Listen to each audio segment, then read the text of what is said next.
My name is Graham Caskie, and I teach at the Hoodie Menuhin School and the Royal Academy of Music, and I give concerts here in the UK and abroad.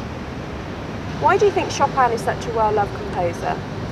I think it wouldn't be over the top and an exaggeration to suggest that Chopin probably is the sound of the piano, and you just imagine thousands of young children beginning to play this instrument, and Chopin's music will be there right at the beginning. So I think that his sounds, obviously the melodies, that's one of the most obvious aspects of Chopin's music, extraordinary melody and beautiful harmony, and immediately accessible, I guess. So right from the start, with the very young player through to the seasoned professional, Chopin is undeniably loved so much because he has so much to give.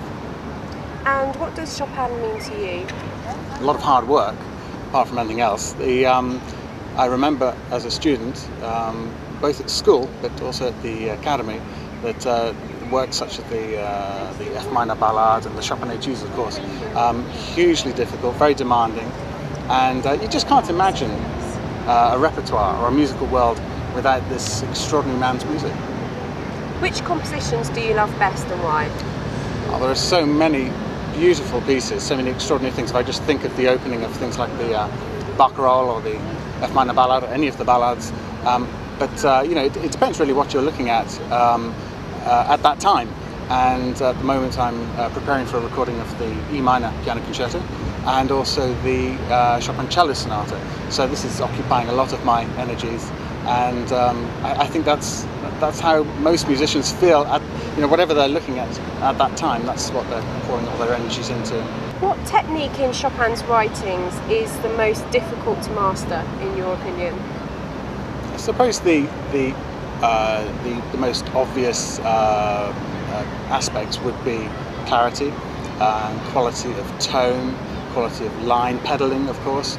But I must say that not suggesting that in any way I've mastered any of these entirely at all. But I mean, I think one of the really big technical difficulties in playing any of the big works of Chopin is how you maintain and control this integrity and elegance through a complete performance. Many performances kind of they develop in such a way that perhaps isn't as full of integrity as you might hope. So it's very difficult to keep that. So as you're playing, those kind of technical difficulties do play on your mind. Who are your favourite Chopin interpreters? When I'm asked this question, I often feel a little disheartened that some musicians don't seem to celebrate some of the more modern, some of the modern day artists. And but having said that, I was listening to recordings of Rubinstein and Dino Patti recently, and they do really take your breath away. So these are clearly extraordinary artists who seem to have perhaps their music seems to breathe more easily and flexibly. So it's kind of bigger music. But as I say, some of the modern day artists, Sokolov, Christian Zimmerman, Hamish Milne, teacher of mine at the Academy, his remarkable recording of the Chopin ballads, and my own teacher, of course, also at the Academy, Frank Vibo. I remember him playing Chopin nocturnes, and I remember being played to, as it were, by John Ogden, who visited the Birmingham Conservatoire on one day, and I was supposed to play to him. He listened to about a couple of minutes of me and then moved me along, and I was very fortunate. I'm quite sure he'd forgotten I was there. Played to me for about the best part of an hour, Chopin nocturnes. Never forget. Is there any advice you can offer the competitors when approaching Chopin's music? I think the same for any music this particular point, in terms of preparation.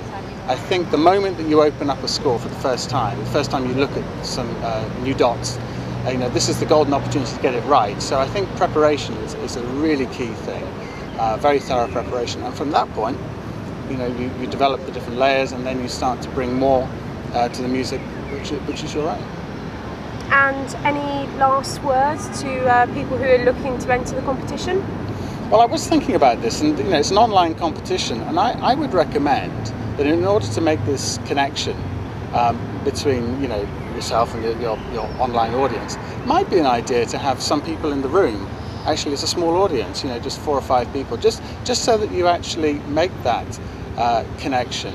So, you know, whether you're playing online, as in this competition, or in a small room, or in a vast concert hall, you know, in a competition or for a concert, should really be the same thing. The problem with competitions is that inherently, the problem is that, you know, music is not competitive.